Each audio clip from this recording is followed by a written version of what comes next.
I should start. Yeah. Okay. Hi. Welcome to the best thing you watched this week. We are doing another spooky week with the best family top 5, I guess, from our point of view. So it might not be your best family. Let us know once again in the comments below. What is your top 5 horror family movies? As always, second week running, we're going to put the best thing we watched in the podcast section and give you the tantalizing top 5 horrors at the beginning. I'm Ruben with the Ruby Tuesday, and the beautiful Chris with a very interesting hairstyle today. From Movies and Munchies. Hi, Chris. Hey. What's going on with your hair? You know, I've been getting recently, as I've been growing out my hair, a lot of comments that I look like a budget George Lucas, which I take as flattering. I don't take that as anything other than fun. But I decided today, you know what, I'm going to switch it up a little bit, and I'm going to infuse a little bit of David Lynch. Now, so whatever. You know what I mean? It's hair. And I mean, it's definitely got that you put your finger in the socket look, and it's fitting for Halloween, right? You know, the spooky. Yeah. Ooh. I'm going for it's alive.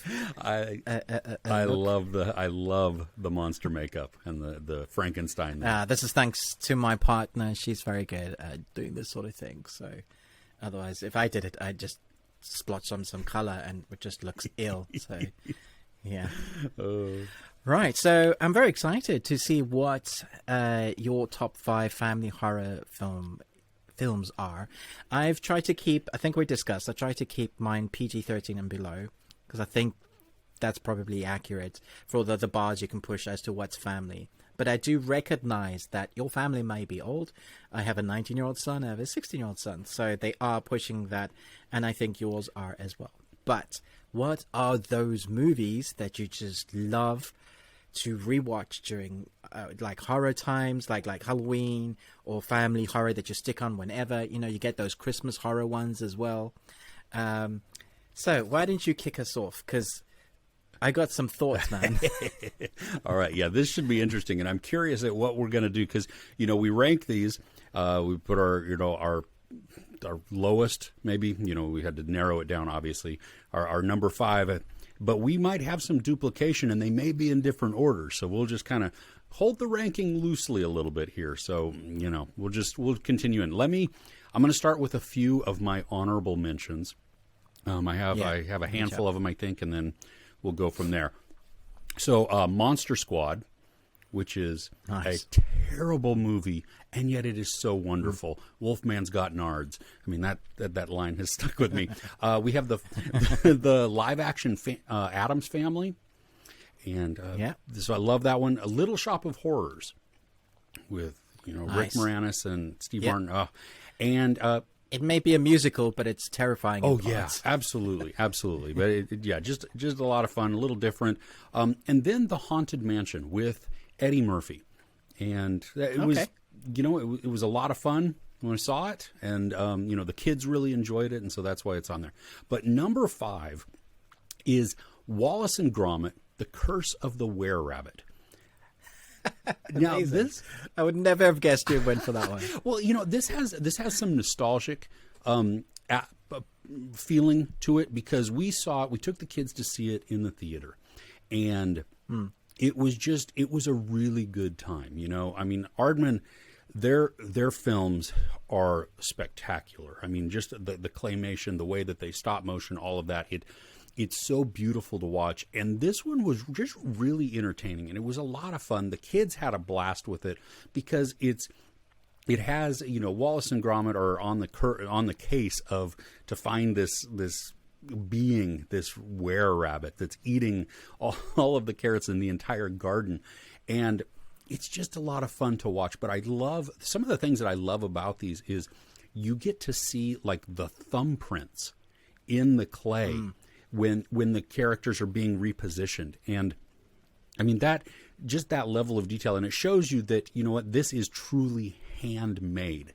I saw on IMDb, and they have, sometimes they list trivia about this. Now, I don't know who submits the trivia. I don't know how accurate it actually is.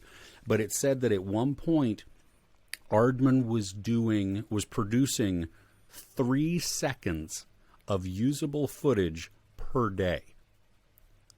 Yep. Oh, that's insane. Yep. I mean, that is a ton of work for such a, and it is an 85-minute movie. But yeah, I think this one, it's probably rated PG or G. Really, I mean, general audiences, just, it's safe for everybody because it's not too scary. There's a little bit of suspense in there. Definitely a lot of humor. You have the slapstick, just even the dynamic between Wallace and Grommit.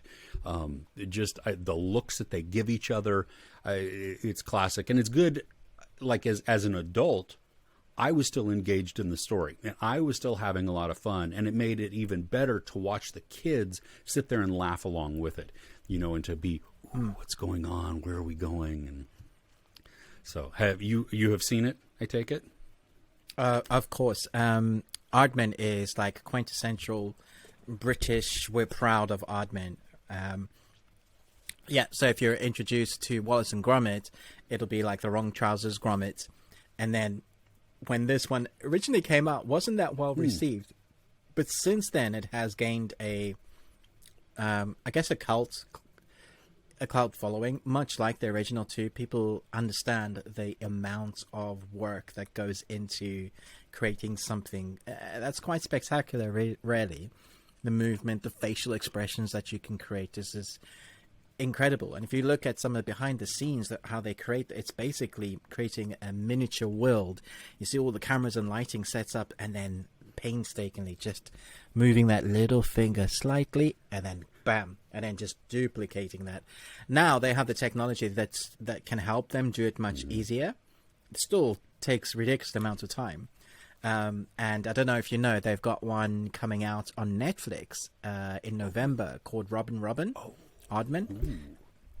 It's a half an hour stop motion, so I'm really looking forward to that. But yeah, that's such a great choice because they're so good at what they do. Very much. For my number 5, have you heard of a film called 9? I have. Now, my kids have seen it. I have not. Okay, you definitely need to put this on.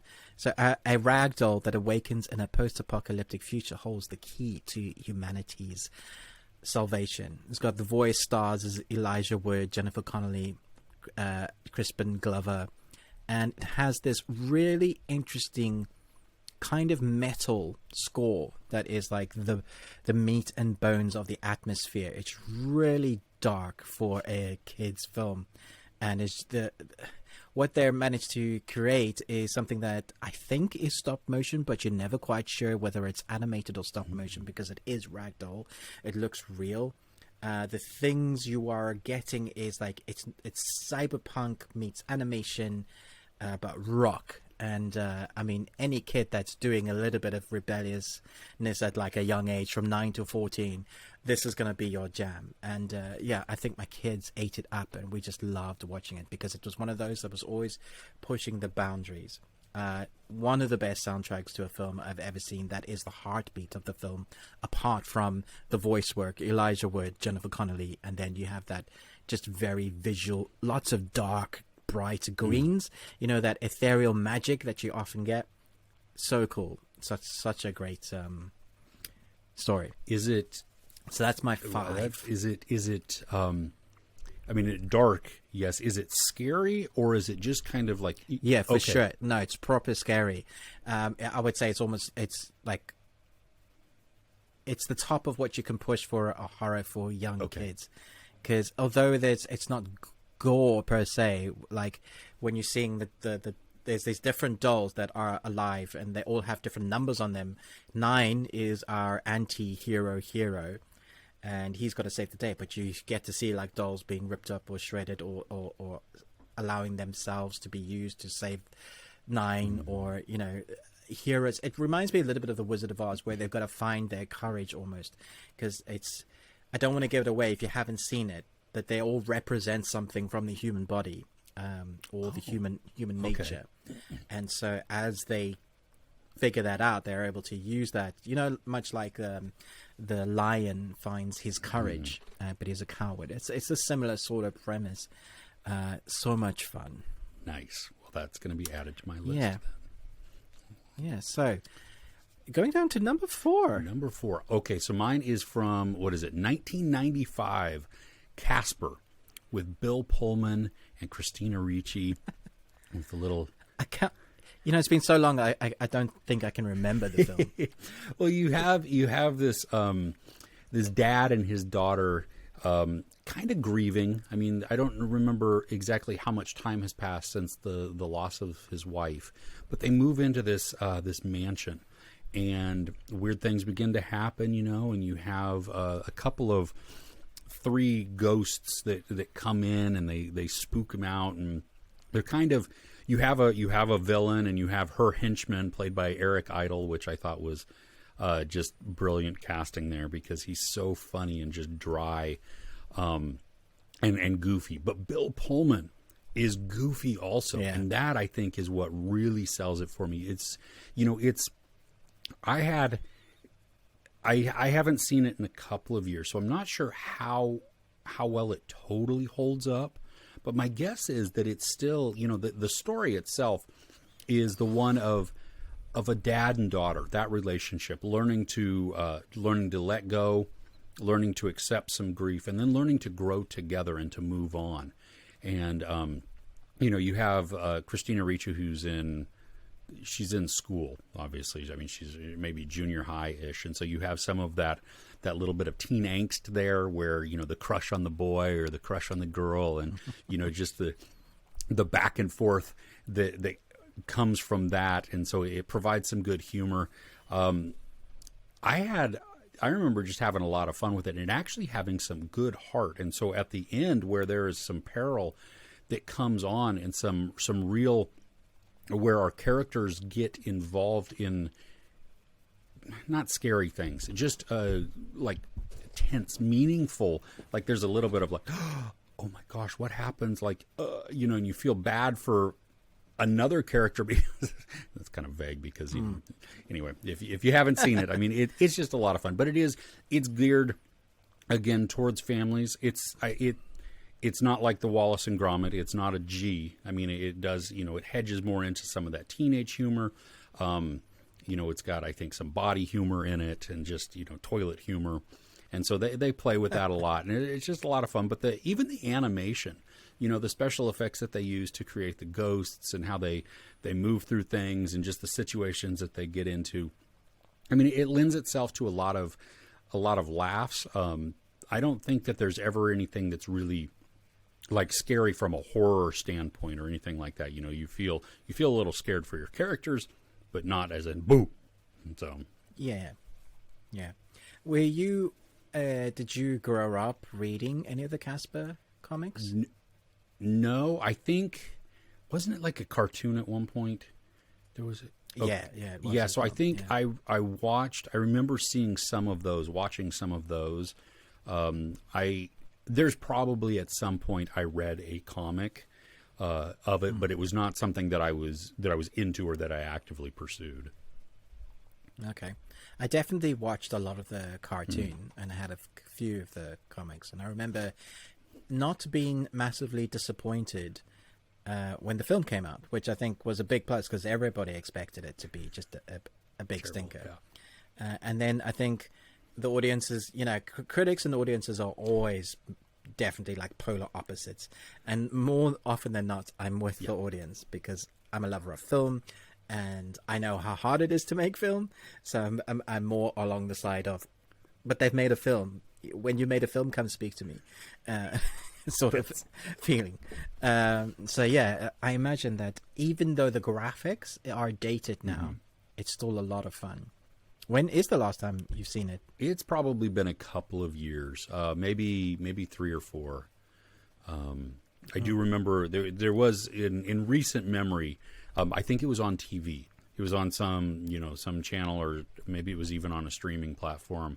And I was like, you know what, I haven't seen this, and I just turned it on and was like, oh my gosh, yeah, I remember a lot of this, and this is a lot of fun. And you just being caught up in the emotion, especially as the end comes on. I'm not sure how awesome the musical score is, but I think it worked well with the with the story itself. And it is there is a definite massive predictability to it also, But, that's kind of comforting sometimes when you're watching, a movie like this, that you don't need the big surprises or the big twists. You just need it to satisfy, to make you laugh, to make you, maybe feel some empathy or, some concern, and then walk away with a smile on your face. And it did that every time, and even I remember when we watched it with the kids when they were younger, that they had a good time watching it too. And so that was always a good barometer there. Did the kids check out, or were they having fun? And they had fun. So well, as you know, I had 26 choices to try and whittle down. And even now I'm looking at my list going, this is so hard. But I can't not have this one in there, so I'm going to stick it at number 4. It's a film that came out in 1988. So I was trying really hard not to come across as an old dude and stick a whole bunch of old films in there, and people like, these guys, what do they know? Where's the new stuff? But there's just some films, and sounding like an old person, they just don't make them like that anymore.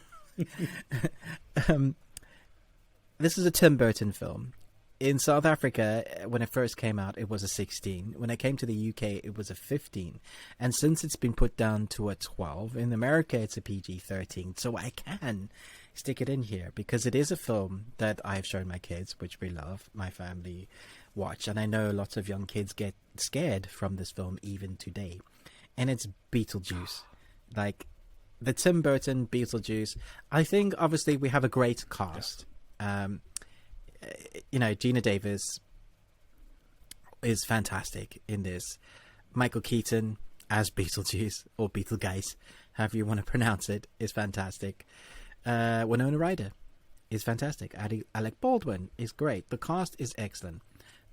I do think the character that they created of Beetlejuice is something that I think creeps people out, but also are intrigued as to what the hell are you? And there are moments in that really push the boundaries for the age restriction it got. It's Tim Burton dark, and so he manages to create an atmosphere that just gets you in and then kind of creeps you out. He has that weird, distorted, a lot of practical, because it's so old, a lot of practical use, a lot of stop motion as well in the creations, the big creepy things that are still weird, the seance, the possession, these are like, whoa, how are you doing that on this age restriction? Okay, fair enough, you're gonna put on that, go for it. All in all, just a really, really great film. What are your memories of this film? I love Michael Keaton in this. Now, it is dark. I mean, the story is dark, but again, that's a Tim Burton thing. I mean, you go in expecting a level of twistedness, and I think though that he's able to keep it within there because he understands, I can make this dark and twisted, and I can take you and make you creeped out, but I don't have to become overly vulgar, or I don't have to become graphic or gory to do certain things. You know what I mean? You can play with that, and even with the theater of the mind. We can imagine some of the other portions of this, and so you're just going to give us some wild visuals. But Michael Keaton always, this once again, illustrates his range and how awesome he can be. And I love it when that man goes kind of off the rails. He works. Yeah, he fully embraces the goofiness, and but he's got that devilish. There's the dark crazy. Yeah, it really is. And you're like, should I be afraid of you? I should probably be afraid of you. But you kind of look like you could be a friend, and maybe you'll eat me. Yeah, no, exactly. Yeah, it's that one again has been one that I haven't seen for a while, but it's the colors, the zaniness of it, everything I think just really works, and that's a great one. You're right, for probably not the youngest of audiences, but as the kids and the families become just a little older, and I mean obviously you get to judge the viewing age in your own household, but yeah, that can be one which I think is really great, is because as kids get older, it's something that you can enjoy together, and they pull different meanings out of it.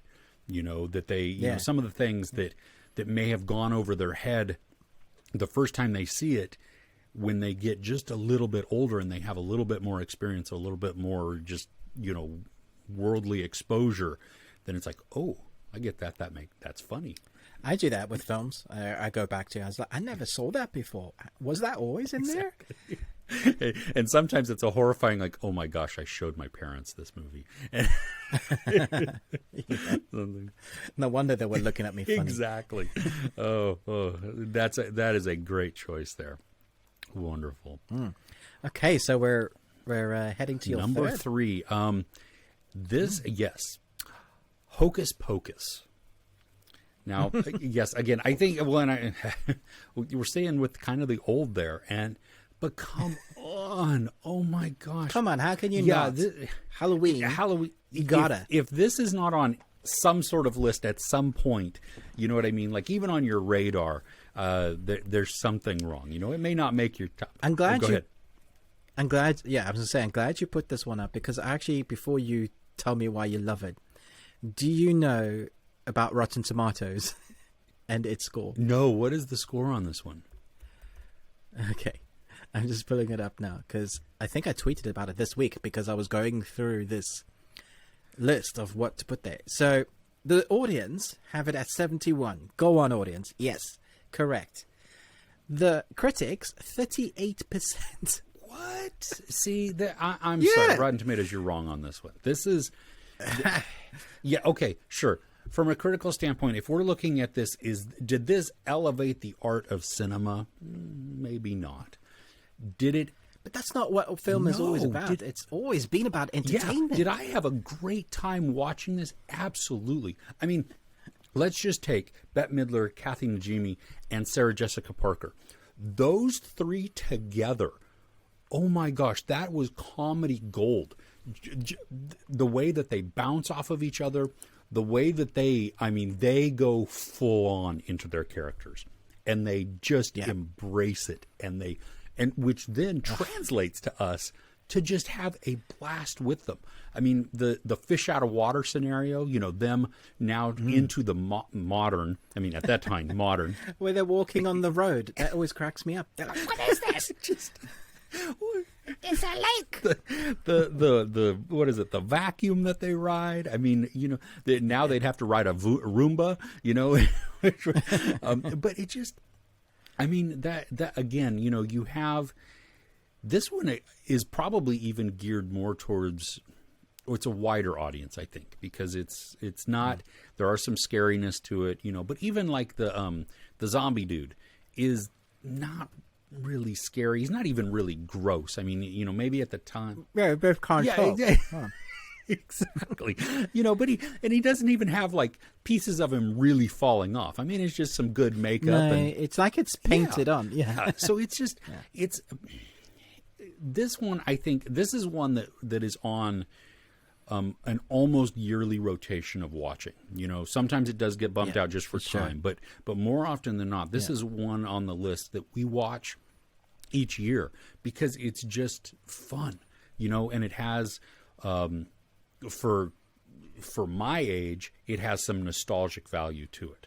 I know last year, maybe the year before, we sat down with my oldest son and his fiance, who's now his wife, and we all watched it together, you know, and that was something that she even had grown up watching year after year, and one of their favorites. And so I think it's one that's it is a modern-ish classic from a this is a tradition type of standpoint that you want to watch this every time because it doesn't get old and it still holds up, and it maintains the humor, the even the story lessons within it. I mean, it all, you know, again, predictability, yes, absolutely. That's okay. We have fun with it. And did I sit down and did I laugh and did I just walk away from a movie with a smile on my face? And this one, absolutely. I am highly entertained. And I think there has been chatter about maybe a sequel. Is that right? I was just going to ask. Yeah, there is a sequel coming. It's fully in the works. It's not just there is a sequel. I'm worried about it, though. do we need a sequel to this? How do you recapture that same nostalgia that they managed to capture? Because that was like they've literally captured magic in a bottle there. They have. I mean, first off, you have to have the three witches. If you don't... Yeah, as far as I'm aware, they're all signed on. Now, I would be curious with the story. I mean, my guess would be that they would take the kids from the first one, push it forward so that they're older now and that their kids are having to experience... That would be a good way to go. You know, yeah, I don't know. I can say it makes me a little nervous as well. Although you could do the fish out of water again, so it's another step up because it's been long enough. So now there's like everybody's on their phones. Maybe they'd use technology to its advantage. Yeah, absolutely. That could actually cause a lot of fun. Yeah, you're right. It could be good if written well. Yes. So we'll see. I mean, at least though, even if the new one that is forthcoming isn't good, we have the original to fall back on to be like, this is spectacular. That's okay. Exactly. Yes. And I'm just going to wash that other thing out of my mind, and I'm going to sit down with the classic Hocus Pocus and have a great time with it. You know, I can't hear the song "I Put a Spell on You" without seeing their faces and hearing them. I put a spell on you. I literally go to Hocus Pocus. See, that's the mark right there, that it has an impact on you. And so good. Great choice. Oh, okay. What's your number 3 now? Yeah, so I'm just going to do a couple of honorable mentions, as I haven't yet. Growing up, I watched The Never-Ending Story so many times. In fact, when my parents told me I couldn't watch it one night, I was crying and throwing a tantrum because, and I might have been 11 or 12, but we're not going to say that, because it just captured my imagination. But it had the horror, you know, Artex. How many times have you seen that horse die and you're just like, I can't, not again. Or how many quotable lines? To the winch, wench. I mean, it's so good. And then obviously every single kid wanted Falco. Oh, yeah. You know, they wanted to ride the dragon. And then everybody's still to this day trying to figure out what the mother's name is. Say my name. Like, what is her name? Like, it's all right, cool. And also remember having a crush on the princess when I was growing up. I was like, yeah, she fine. Obviously now she's not that age anymore, and we're all grown up. But yeah, so that I'll come back to some of my other honorable mentions, but that's just one I wanted to kind of say, yeah, man, if I wasn't so close to this film, I probably put it in there, but I'm too close to it. It's a good choice. And it does have that creepiness to it. Oh, it does. We haven't even talked about the wolf, the Morlock. Yeah, so good. However, had this been last week and I had not put in arachnophobia, I would have put in arachnophobia in this position.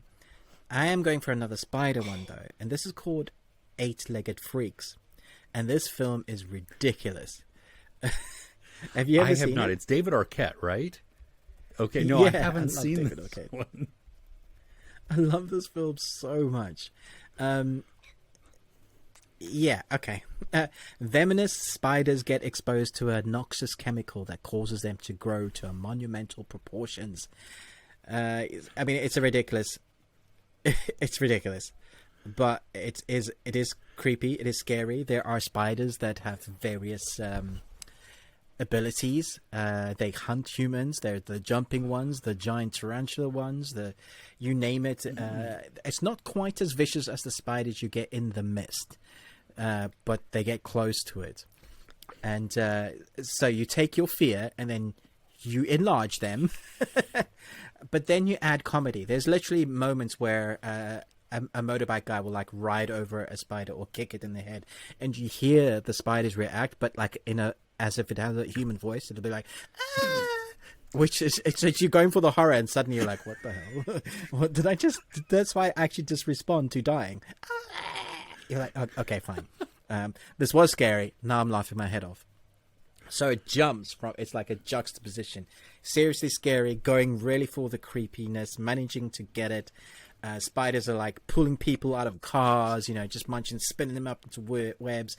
You're trying to, it's all going quiet because like the sets are turned to massive web bits, and you can see like someone's, don't touch that bit of web because that's going to call the giant spiders, and then there'll be some comedy along the way, which is often David Arquette because he has that timing comedy, that delivery that is so good, which is why I liked him as one of my favorite characters in Scream. But yeah. That's why it's at number 3. I love this film so much. What is wrong with you and your spider movie? Good grief. I know, and spiders creep me out so much. Oh, probably. Yeah, probably, yes. This does sound like a really fun one. I'm going to have to add this to my list because, I mean, we go towards the things that terrify us, right? And so, just the visual, I think that's what really creeps me out, is just to have these, and it's probably not the giant ones that it's going to creep me out. It's the ones that are probably like the size of a dog, if they have any of those. That for sure. See, that's just wrong. There's loads of those. No, because I see that more as the reality. But is it gory, or is it kind of like when the spiders will pull people out? Does it show like blood and guts, or is it kind of cut away? It will show some, but enough to get away for the age restriction it has. It's more spider gore, I think. Okay, so splats and everything like that when they that kind of stuff. Yeah. Do you remember the spider in Harry Potter? Not Aragog, but the one that comes out of the closet, because you have to think about your fears, and if your fear is a spider, it changes into that thing. Yeah. But then they said like you turn it, and it became a clown spider for a moment. I was like, that is the most horrific thing I've ever seen. It was worse. Clowns and spiders. What are you doing? That's not funny. Yeah. No. That they're okay. If you are a filmmaker, that is gold right there. That is the most spider clown. Oh gosh, I don't even know why. What justification you could make in a story to make those two work together, but do it. That would golly. A new franchise right there. Scariest movie ever, right? Absolutely. Which is a good tease for in 2 weeks. We're doing our top 5 clown horrors. Yes, I'm really looking forward to that one. Yeah, I am so excited to look at I've been looking at all these, like, haven't seen that, I don't want to watch that. Haven't seen that, I definitely don't want to watch that one. Yeah. Just that's the list. Yeah. So tune in for that one. I don't think there will be any spider themed clown horrors yet. Coming soon to a video store near you. So, okay. Anyway. What's a video? Exactly. What? Oh, that just shows. All right. So what's your number 2? All right. Number 2, 1999. And then it had a re. Oh, so we're pushing up. We're cutting Yes, slowly. This one I saw opening night in the theater, and it was funny because I don't think it had the cult status until it was re-released in theaters a bunch of years later. But it is The Nightmare Before Christmas. Hey, this is gold. I mean, this is the movie that, is it a Christmas movie? Yes. Is it a Halloween movie? Yes. Can I watch it any time during the year? Absolutely. But who directed it? Not Tim Burton. Not Tim Burton. Yes, that it's Selnick. Is that it? Henry Selnick? Something like that. Yeah, it's one that people get wrong all the time. Yes, because I think it was Tim Burton Presents. Right? Is that it? Yes. And so but it's off of his story that he had written. Yes, and so that's why, you may see Tim Burton's Nightmare Before Christmas, even though he's not the actual one to direct this. But Henry Selick. That's it. Just it. If you haven't seen this, I mean, come on, what's going on here? But it's the music, though. I think Massive Oh, it is. part. It is. Me and my kids went to see it in the theater like 2 years ago. And, Amazing. you know, we were all gearing up to be like, okay, we're just going to sing along to it. And I'm like, wait a minute, we can't do that, because in a theater of people that have paid to watch this, you know, that's rude to them. I would be pissed if I came, you know, to a movie and then I have all of these people behind me or something singing, you know, the songs to this movie. I paid to see them do it. We should have done it because there was only like 3 or 4 other people in the theater. But I mean, the animation, the story, the voice work, the songs, the music, Danny Elfman, right? Danny Elfman, yeah. Oh my goodness. That again, this is one of those that was like, you know, magic in a bottle, that it captured so many great emotions and so many great feels, and in a story that I think, good grief, like the story is only, 70 minutes long, something like that. It's not a long movie. And yet it takes us through a really great story arc with characters that we become super invested in. You know, and you have the disenchantment, the one, Jack Skellington, who is, he has reached the pinnacle of his status, his usability maybe in his own head. And so he wants something more. And so to have him then, you know, truck out, leave what is his place, his town, his everything that he has known, to go in search of something else, a new challenge, a new, you know, adventure, and to see how wrong that goes, you know, and just, I mean, Yeah, it's an incredible one. It should be on everybody's top 5, really.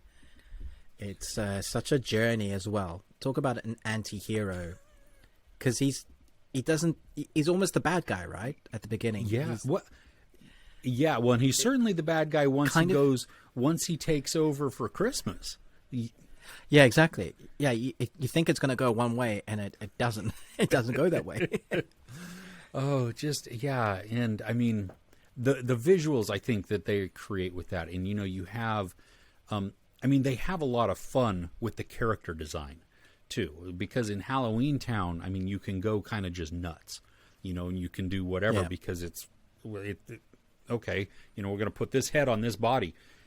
Nowhere else would this work, but here it totally makes sense, you know. And I'm not even sure I could choose, like, you know, I go back and forth sometimes. I was like, oh, who's my favorite character in this? I mean, Jack is always Oogie up there. Boogie. But yeah, see, I love Oogie. I really Oogie's do. great. You know? But then Lock, Stock, and Barrel also, just, you know, the whole, and that's it too. I mean, the mayor, you know, and I should have grabbed my coffee mug for him, because I have a dual-sided mayor coffee mug. It's impossible to drink out of because it's shaped like, you know, like a pyramid, like his house, or his head. But my original set, I don't know if next time you look at it, you're watching a review of mine, the background is The Nightmare Before Christmas. Oh, yeah, that's right. Yeah, the curved, the hill, the moon. Yeah. Oh, just see, I mean, everything about that, it's so beautiful to look at too. I think that's a lot of it. It's so pretty. Yeah. In amongst the doom and gloom, it's just like, I love this every frame. Yeah. I mean, Sally, she is like one of the most colorful within her surroundings. And, you know, just the patchwork that she has with her, and just, anyway. Yeah. So. It's fantastic. All right. Right. Where am I? Number 2. Yeah. Okay, so one more, a couple of more honorable mentions. I found it really hard not to just go with all stop motion for my top 5. Like, Coraline, Frankenweenie, The Corpse Bride. Like, they're so good, and they're so dark. I was just like, I could just do top 5 stop motion. There you go. And that would be more. I'd be more than happy to watch any one of them, because they're that good. I'm gonna not watch Coraline again for a while. That one freaks the crap. Yeah, it's dark, that right? One freaks me out every single time. I'm like, oh, this is wrong. Whenever I watch that, I'm like, how is this a kids movie? This is dark. Very dark. Yes.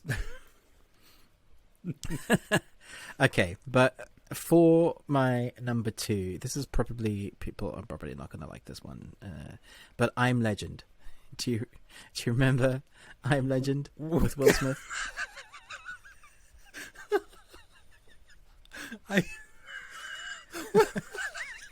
Okay.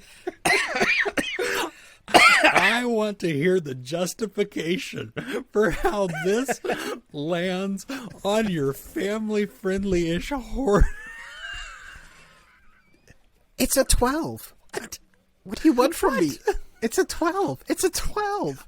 It's PG-13. Really? Oh my gosh. Even the bit with the dog where he's strangling the dog. It's a zombie movie that is so intense. But we, in the family, we have a bit of a soft spot for Will Smith. Like, some of his films aren't great. Sure. But we still enjoy them. Even his son's films, when he does a film called The Karate Kid, and it's only the Judo Kid, we still enjoy it. But this one, we've watched a number of times. We've watched the alternate ending and wish the alternate ending was the correct ending. Yes, I agree. Because there's a survivability there that I think there's a justification for everything that you go through. But a film and an actor's got to be good enough to hold your attention, especially if it's them. So like Tom Hanks doing Castaway with Wilson, creating the character Wilson, but he's pretty much just that in his film alone. And so apart from the beginning of this, where we see the world turn, then it's Will Smith and his dog, a man and his dog. Like in the post-apocalyptic future with people now as zombies, like it doesn't get much darker and much more interesting than that. But some of the dialogue trees is just stuff that we just fell in love with. Like the mannequins that he forms friendships with, how he has to survive. The monologue scene with Shrek is something that actors should use as to how, when they study acting, how you're able to, because he portrays so much emotion in that, but you realize it means so much. Or how you cannot cry, you're definitely not a human being, when the dog dies, but he's got to put his dog down because of that moment. And then when the mannequin moves and he's like, no, what are you doing? No. It's fantastic. I enjoy it so much. And because it's a 12, I was like, I might be able to get away with this. So there you have it.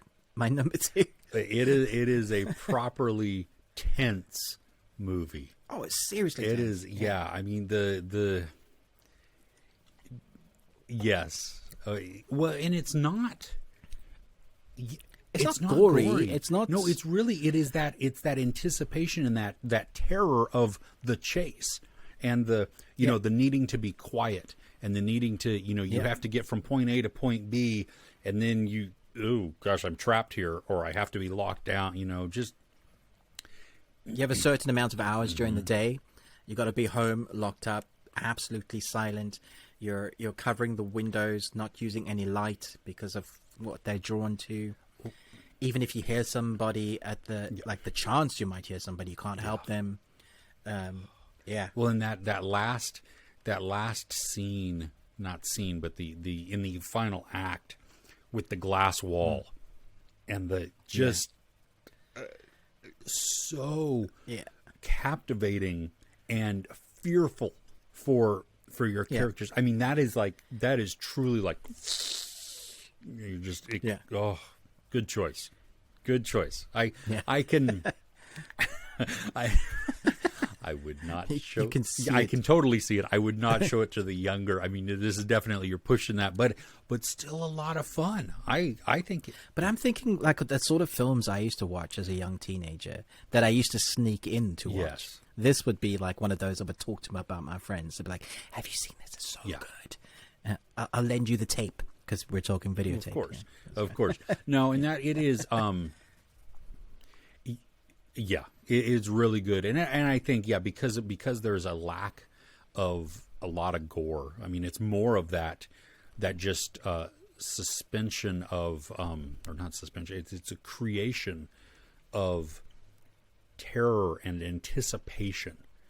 From the isolatedness that he feels in that aloneness. In a vast city. I mean, that's also crazy, where you can make somebody feel like just so alone, and so much empty space, but you're the only one. Claustrophobic in that openness. Yeah. Now, did you ever read the short story? There was. I didn't know. I don't know. I didn't read it either. I was just curious. I had it at one point, and I'm not sure I still have it. I meant to read it, and then just never got to it. So. Well, if you're listening and you've read it, let us know in the comments. We'd love to hear whether it's worth. Yeah, well, and how I'm curious at how they match up and what was, I mean, obviously, it's a short story, and so they expand it, but yeah, it'll be fun. Yeah. Okay. So we've reached that time of day. We've reached your number one. Yes. Now. Yeah. So it had been progressively getting newer, I think. Ish. Okay, cool. So this is going to be 2015. No, actually, I'm going older. This is the oldest movie on my list. No, what have you done? I know, right? No. This one, this holds a very special place in my heart because I have watched it numerous times. My children have. If you say The Exorcist, I'm going to crack up laughing. How do you justify that one? Yes. It's got a kid in it. Exactly. See, there's family. What are you talking? It's all about family. What are you? Sorry, I ruined your train of thought. No, okay. 1974. It is black and white. It is a take on a classic monster story. It is directed by Mel Brooks. Young Frankenstein. Frankenstein. Gene Wilder, Madeline Kahn, Terry Garr, Marty Feldman. I mean, just this movie cracks me up and has so many quotable lines in it, and just I was reading some about it actually this week, and they talked about how actually it became very annoying because Gene Wilder, he would get through one take and then would just laugh, and or make some kind of joke or do something that was super funny and could never finish the scene again.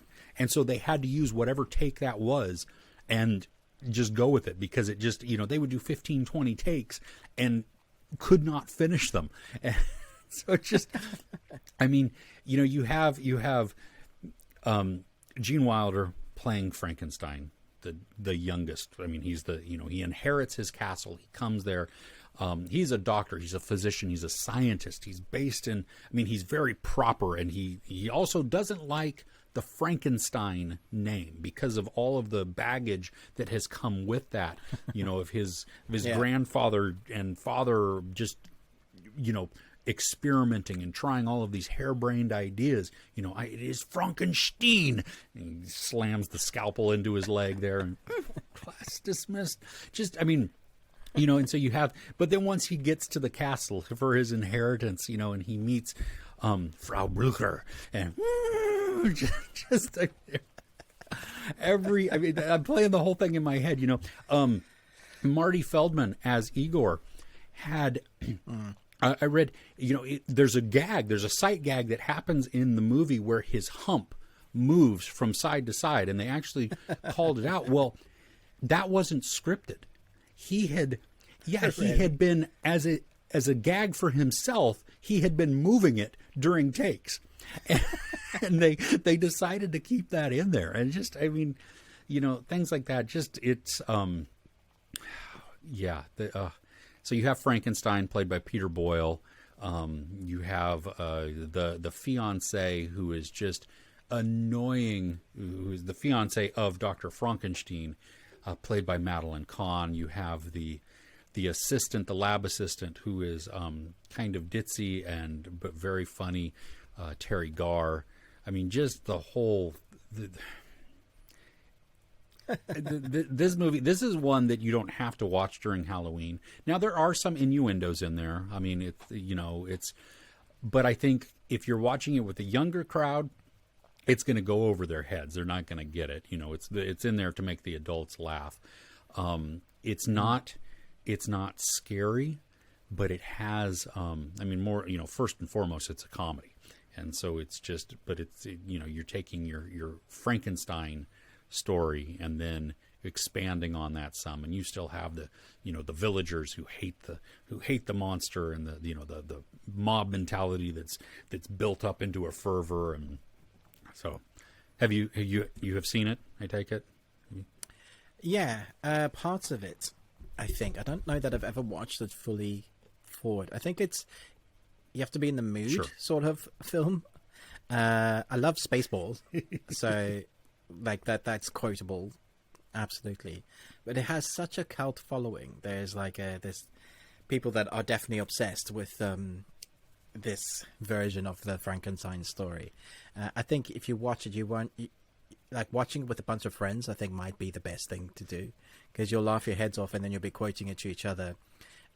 Or there'll be somebody that's seen it a number of times that will start quoting it ahead of time and they'll be cracking up. It's like what I do with any Monty Python films. You know, if you're watching with someone who hasn't seen Monty Python, you can't help but start doing like coconuts or yeah, he's a very naughty boy. He's not the Messiah. There's so many. It's that sort of humor. Yes. Yeah, I definitely want to watch it fully once so that I can say I've seen it fully. Especially as it's on your number one, which is yeah. It really it was either that. I mean, my Young Frankenstein and Nightmare Before Christmas were going back and forth there, but for me, it was it's one of these that.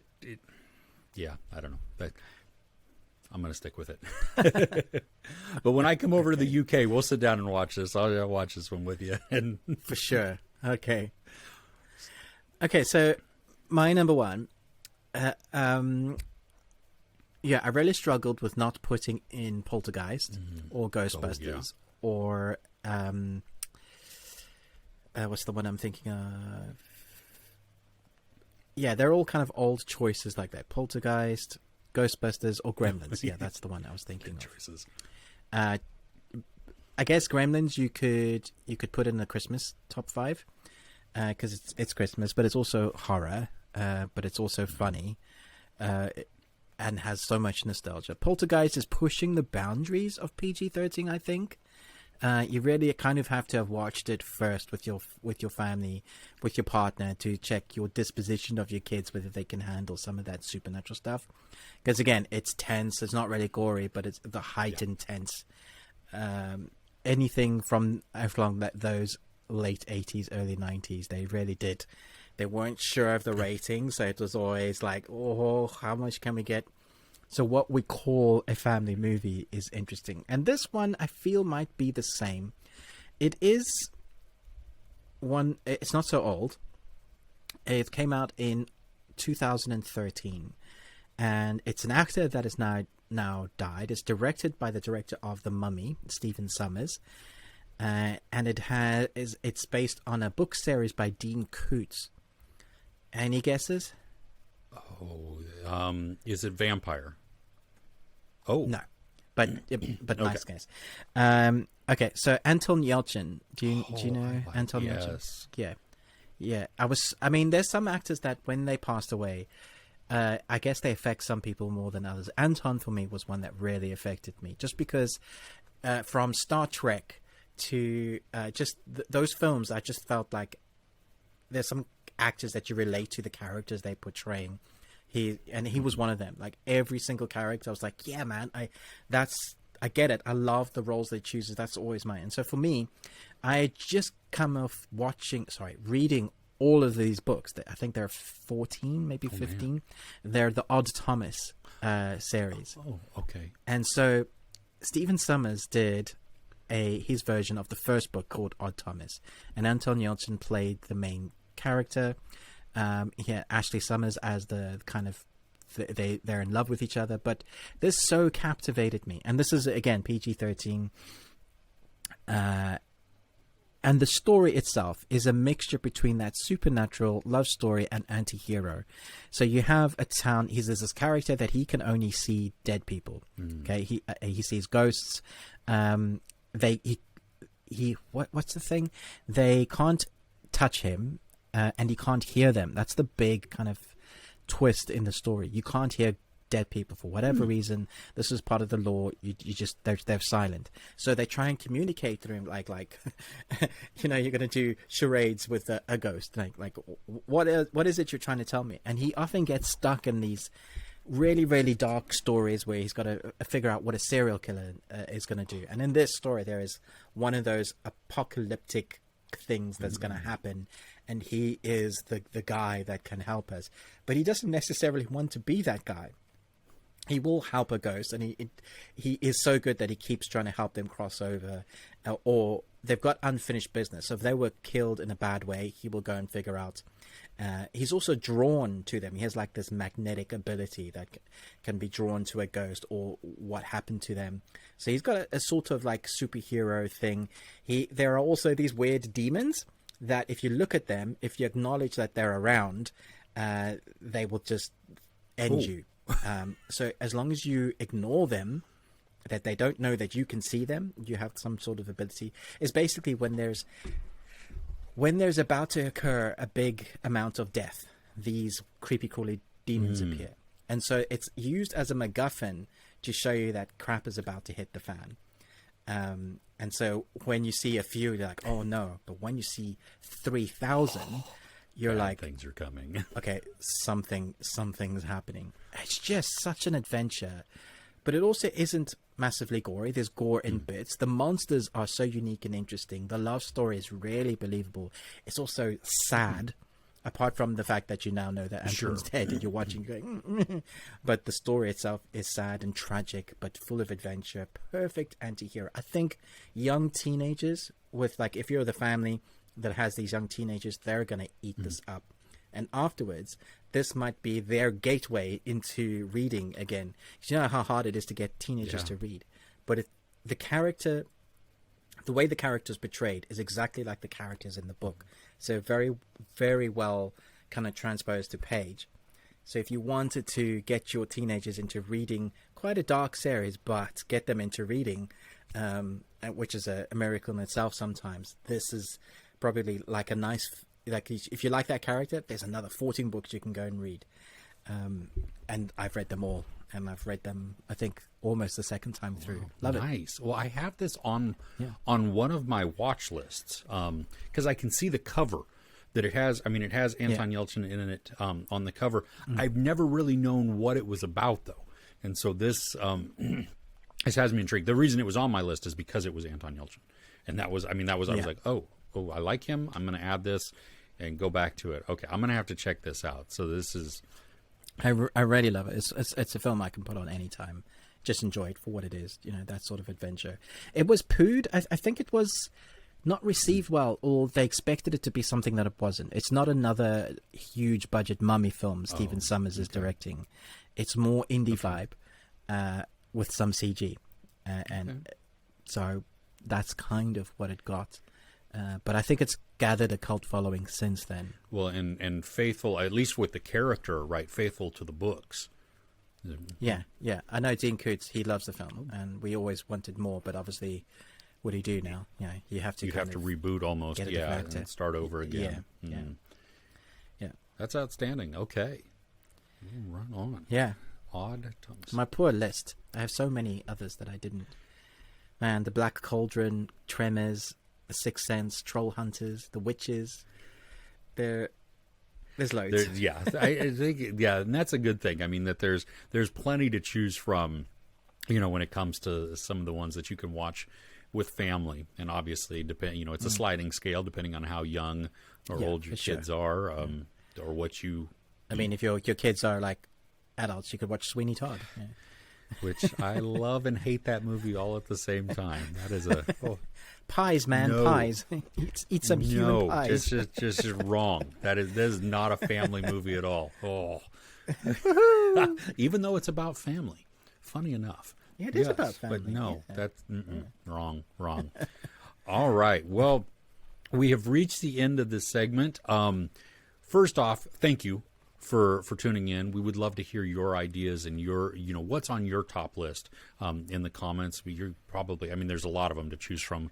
Look forward to even some suggestions, things that I haven't seen, things that Ruben hasn't seen, that we can really check these out and add them, and maybe they'll make, maybe they'll bubble up to top of our list. Who knows? As a tease for next week, I'm looking forward to this because it's bound to be just terribly awesome and horrendous. But is our top 5 animal-themed horrors. So that, well, you take that for what it is, and we'll we'll tackle that. They're bound to be Oscar-winning films. Oh yeah, well, and I think some of ours are definitely going to overlap, just because they're. I found a new one recently on Amazon. That I'm very excited I can't wait. Oh, outstanding. Well, so you'll definitely want to tune in for that. If you're looking for, you want to hear the bonus audio, where this week we're talking about, just the best things that we watched this week. You head over to the podcast on Spotify or wherever you happen to listen to podcasts, because I think it's on several different platforms now. But we thank you so much for watching, for tuning in. Ruben with the Ruby Tuesday. Give him some likes, shares, subscribe if you have not. That was a good one. I'm going to use that as a thumbnail, I think. I don't even know what that is. I'm Chris with Movies and Munchies. Thanks again, and we will see you next week. Take care.